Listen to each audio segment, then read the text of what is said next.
What is up, everybody? It is AJ from MMA Experts, and we're coming at you with Bellator 265, Mousasi versus Salter. These are the full card predictions and betting tips. Pretty good card for Bellator. There is some lesser name value on those undercard fights, but I do like the main card a lot. I am excited to talk about a lot of these matchups. Make sure to smash that like button. Need at least 150 likes on this Bellator full card breakdown. Subscribe if you guys are new to the channel too. Keep it locked in, MMA Experts, covering Bellator and PFL this week as well. Lots of exciting things in the MMA world, even though we don't have any UFC this weekend. Looking to cash in on some bets potentially here too. So it's going to be a lot of fun. Let's start it off though. First fight of the night. Let's get some of these prelims out of the way. At the bottom, it's Sebastian Ruiz and Jeffrey Glossner.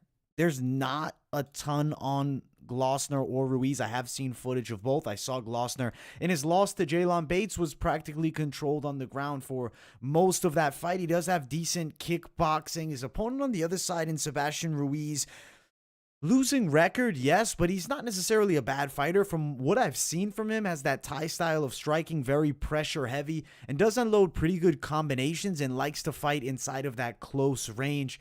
Solid kicks as well. 3-2 versus 2-3. It's a fight that I'll tell you, betting wise, skip past it because both guys have taken losses. Neither has won at a high level. Truly, neither are essentially Bellator caliber. They're Bellator first fight of the night caliber, I guess, because if you look, Bellator sometimes just has lesser name guys on the early prelims of their cards. This is one of those matchups. No bet fight for me. I do believe they're looking to set Glossner up with a win. I'll predict he takes Ruiz by a unanimous decision, but not a fight I'll be betting. But I see Glossner beating Ruiz here by a decision in this first fight of the night. But let's keep on moving up. Orlando Mendoza, John McNeil, another one that really shouldn't be on the Bellator card. But they have fights. They have to have early prelim action. I've seen a good amount of footage on these guys, which I am thankful for. McNeil, he's a southpaw who fights very tall. Hittable down that center line for sure. A little bit too stationary for my liking. Does have a decent straight left hand. Fights out of the southpaw stance. Has been knocked out a couple times in amateur MMA. He's now transitioning to the professional ranks against Orlando Mendoza, who also makes his pro debut. Mendoza, patient striking skill set. Could potentially be overwhelmed by McNeil a bit in this matchup, but I do think he is technically superior with his striking, though he is very square. He has a counter-punching style, and fighting a guy in McNeil, who's very pressure heavy, I could see a counterpunch landing from Mendoza. He's undefeated as an amateur at 3-0. McNeil on the other side, what is his record as an amateur? It was not bad, right? What is it, 3-2? I mean, that's not a bad record by any means for McNeil. He's definitely not going to be an easy fight. Hasn't fought since 2018, though. His opponent fought in 2021. I got to lean towards the more active Mendoza, though I think McNeil will be a tricky fight for him. No bet on this one. It's early prelims. It's guys without a lot of pro experience. An easy way to burn money, but I'll take Mendoza by second round knockout in our second fight of the night. Let's keep on moving up the card. Justin Montalvo versus Kendly St. Louis. I am actually really excited for this fight. Montalvo has some good amateur boxing experience. Fought Nikita Abadi, who's a pretty well-known pro at this point in the amateurs for the Golden Gloves. He definitely has a boxing background. You can tell in the way that he strikes. Slick style. Hands tend to be a bit low at times. Does have very good boxing. Third pro fight for me, where he's 2-0 right now. Does have amateur experience. On the other side, St. Louis, losing record, 3-4 as a pro, but he is a patient striker, I would say, with a karate-esque style. With those karate fighters, their chins do come up a bit high. A boxer like Montalvo, I do believe, will potentially take advantage. Even though St. Louis has some positive attributes, he is physically strong. He's in incredible shape, and he has some nice kicks. I think that Montalvo will find a way inside, crack him on the chin, and put him down. He trains at that Longo and Weidman camp. I expect him to be very well-versed in all aspects of mixed martial arts at this point. I believe he's going to beat Kendly St. Louis. This is definitely a matchup where Montalvo is meant to shine here. I could see the odds being fairly wide, but I don't think they'll break past the -250 range. I think Montalvo KO round number 2. He's going to sleep Kendly St. Louis here. You know, interesting matchup, but another one, because these guys are lesser experienced, I'll push you away from betting. I'll let you know when I feel like the bets are viable here. But in this one, another one that I think you're better off passing on, but we'll go Montalvo by KO. Next fight, Nekruz James Adcock. Nekruz Mirkhojaev versus James Adcock. So on one side, Nekruz, he has a good amount of experience in Bellator. He's an okay striker. The chin comes up a little bit high for my liking, but does also have like that slickster style, the way that he holds his hands. He'll look to wrestle, and he will look to get the fight to the ground and control, potentially work for submissions. James on the other side, okay with the striking game. Haven't been super impressed. Hasn't really fought all that great competition. 7-4 record, though it looks nice. But when you look deeper, maybe slightly padded here. I think that he gets into some trouble. He's kind of only known for his sub game as well. I think Nekruz has an advantage over him on the ground. And I think submission wins second round for Nekruz Mirkhojaev. And I do believe it's another one that smarter money would say do not throw down on, but I think Nekruz by submission is a very likely outcome. But let's get up to this next fight of the night where things start heating up. This is where the competition is truly more Bellator-like. This is where the fights are, in my opinion, high level. Danny Sabatello versus Johnny Campbell is a fight that I am super excited for. Sabatello is a wrestling savage. Chain wrestling attack, heavy control from the top.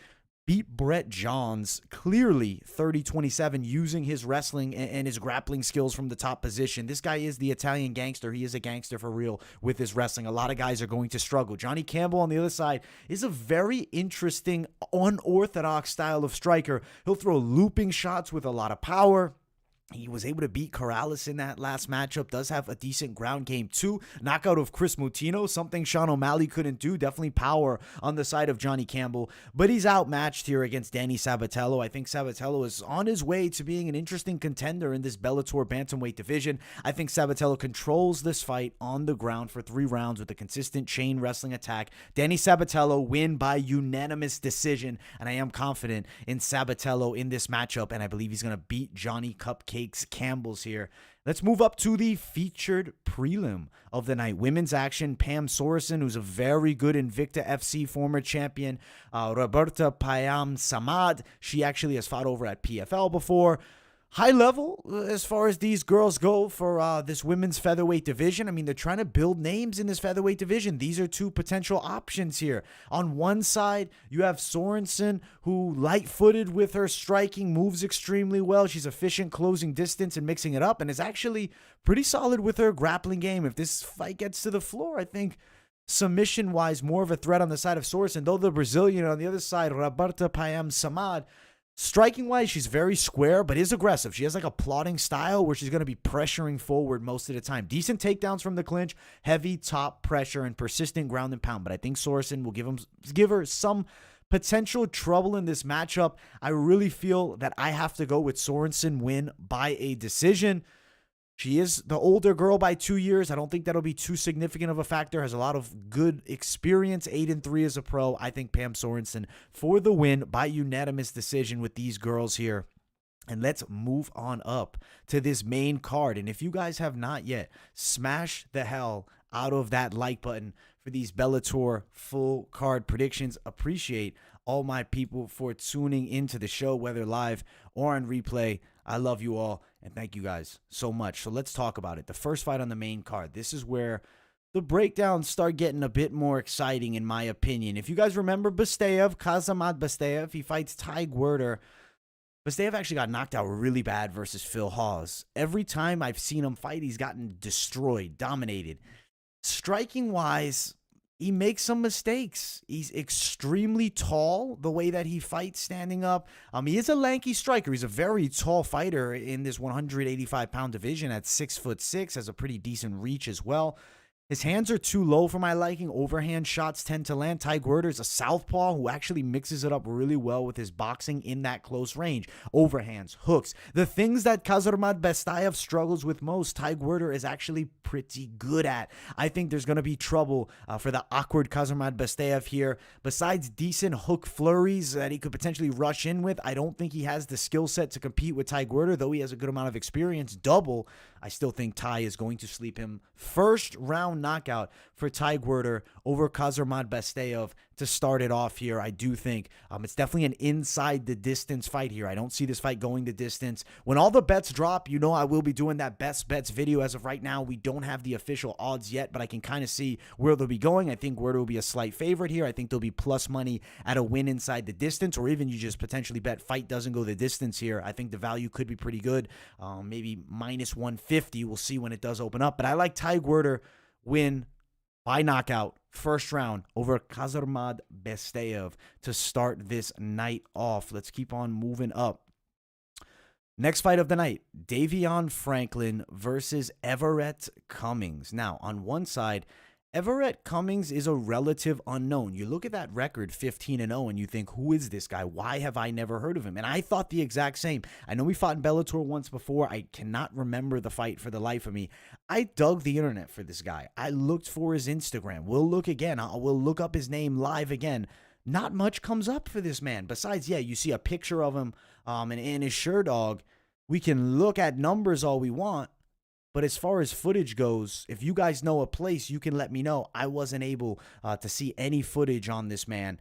Bellator 193 weigh-ins maybe, but this guy is a true question mark. He's 15-0, but no footage on him. You know right away that's a very bad sign, especially being 34 years of age.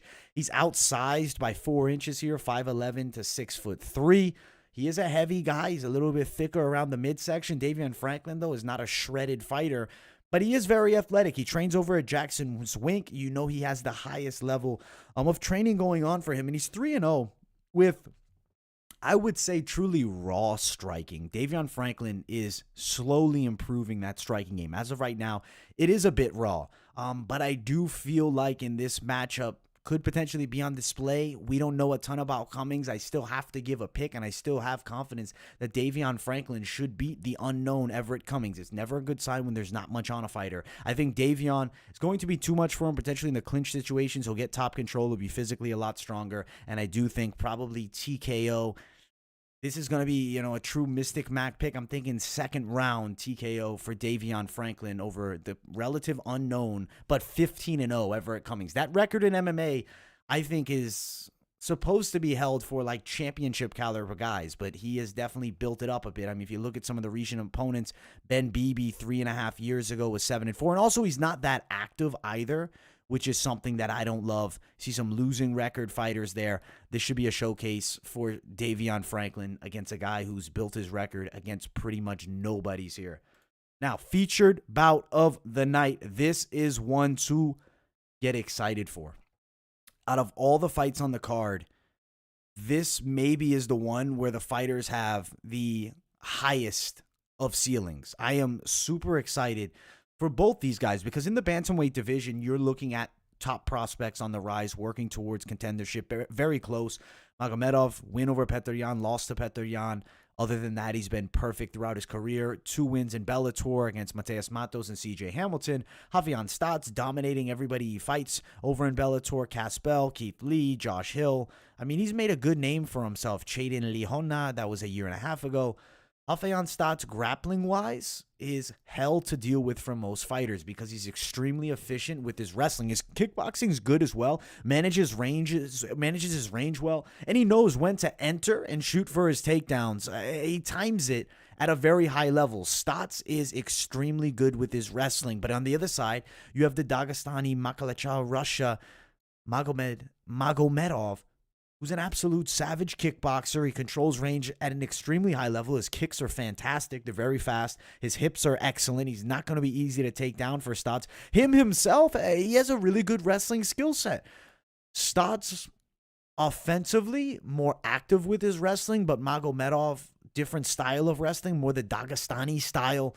I think we're in for a very competitive matchup. I see the first round, Stots potentially looking to pressure, Magomedov circling away, controlling with his kicks, maybe some clinch exchanges. I could see this fight potentially being a 29-28, but I still think Magomedov is the victor in this matchup. He's going to beat Raufeon Stots here, and he's going to move towards that title shot. Stots is an excellent prospect, as is Magomedov. These are two of Bellator's best bantamweight contenders.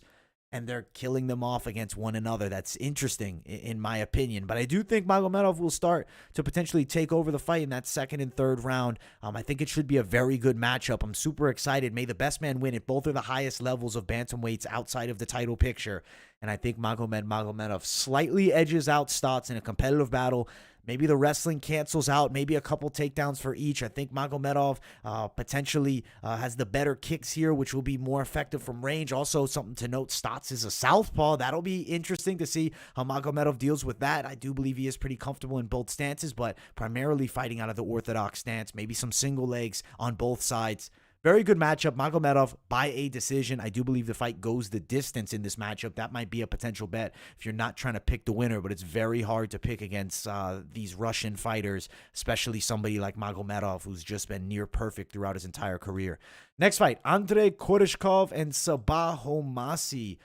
Guys towards the top end of that welterweight division in Bellator, but not the tippy-tip top, but close to it. Sabah in the last fight had his breakthrough performance. He was on his way to knock out Paul Daley in the first round. He unloaded with chaotic flurries, overhand punches, and had Daley out on his feet, had Daley on the ground, nearly unconscious. Unfortunately, gets overconfident, gets caught, gets knocked out himself. Andrey Koreshkov, coming off of a win outside of Bellator, took a little break from the highest level of action, getting a win. I believe it was in AMC. It was against Adriano Rodriguez, who was 18-5. He submitted him in the first round.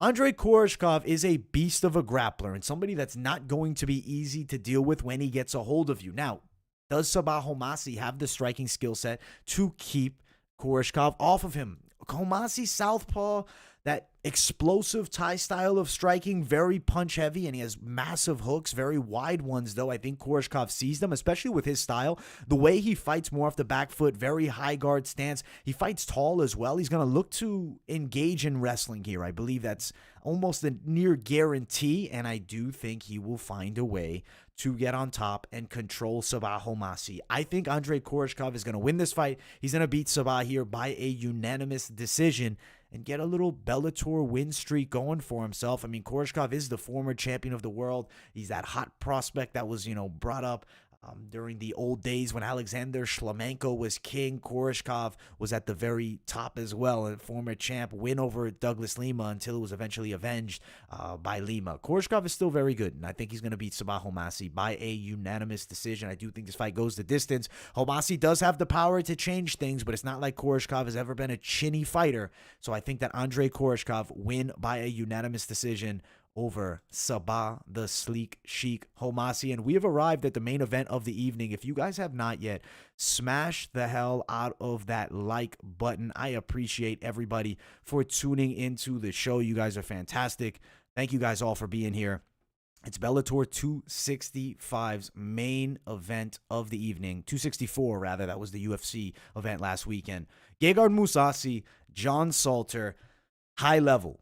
Gegard Mousasi is a fantastic middleweight, extremely well-rounded, can control fights everywhere that they go. His striking is truly where his bread and butter will lie, but he's very proficient everywhere, extremely technical and patient on the feet.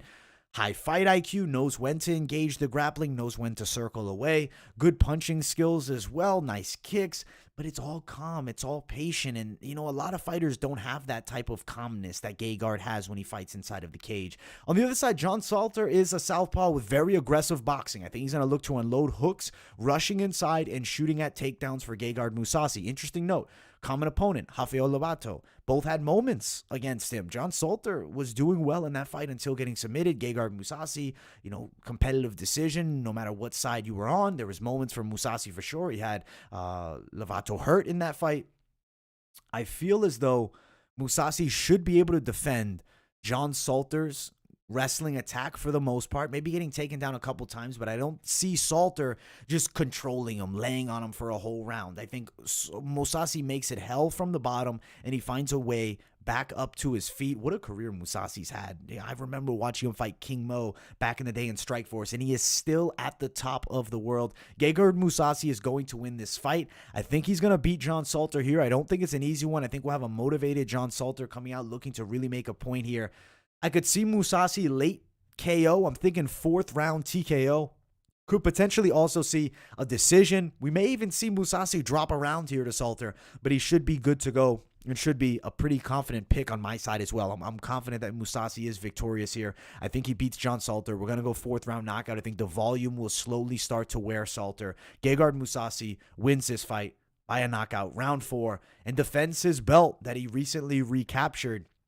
We'll see what next matchups are on the horizon. This is a pretty decent Bellator card. It's not amazing like the one we had with Pitbull, but the remaining 3 fights, the big 3, are very good and things that you do not want to miss. As far as the undercard, I was actually extremely underwhelmed when I saw it. Besides the Sabatello Campbell fight, I think that could be on the main card, even potentially over the Davion Franklin fight with Everett Cummings. We'll see what the final lineup is, but I believe this is it. If you're looking to parlay things up, potentially, I like the fight goes the distance with the Magomedov one, but even though I have Magomedov winning, maybe you're not supremely confident, though I do believe he wins by a decision. I like Gegard Mousasi at the top. Even though we don't have a lot of footage on Cummings, when you're 15-0 and have no footage on you, you haven't been fighting anybody good. There's a good chance Davion Franklin for the victory. Also, Danny Sabatello is another very confident pick, and Ty Gwerder as well.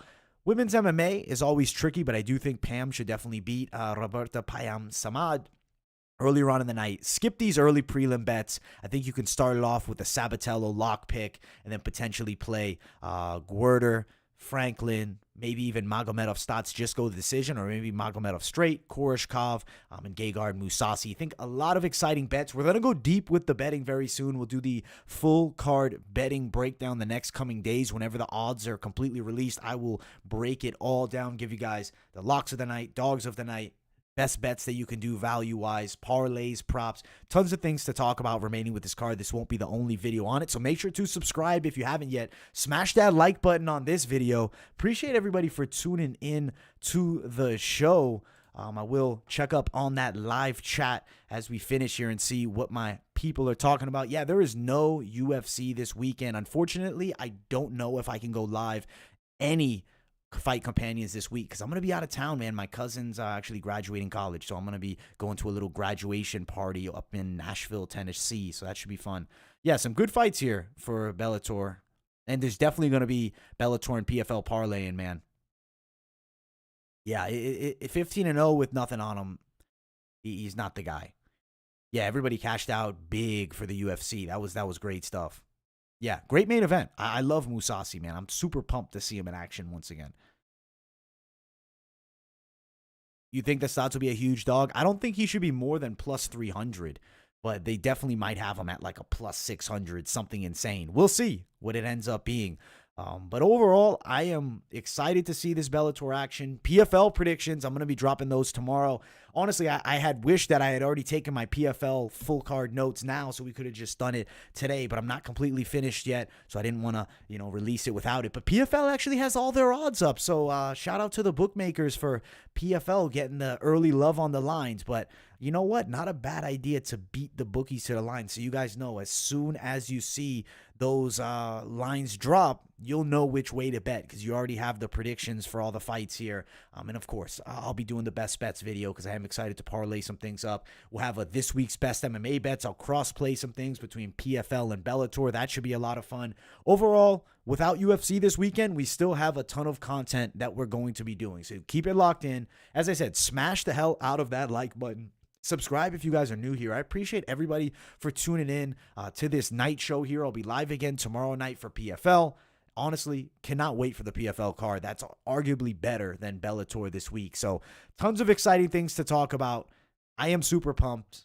Thank you all for tuning into the show. That is pretty much it from me tonight. Smash that like button, and I hope you all have a fantastic night, and we will be back at it for PFL tomorrow. Expect live streams like pretty much every day this week, at least 5 out of the 7 days. So lots of exciting stuff coming, lots of coverage coming at you guys. Thank you all so much for supporting the channel. I love everybody that tunes in. You guys are fantastic. Thank you all so much, and we'll be doing PFL tomorrow, so make sure you tune into that show as well.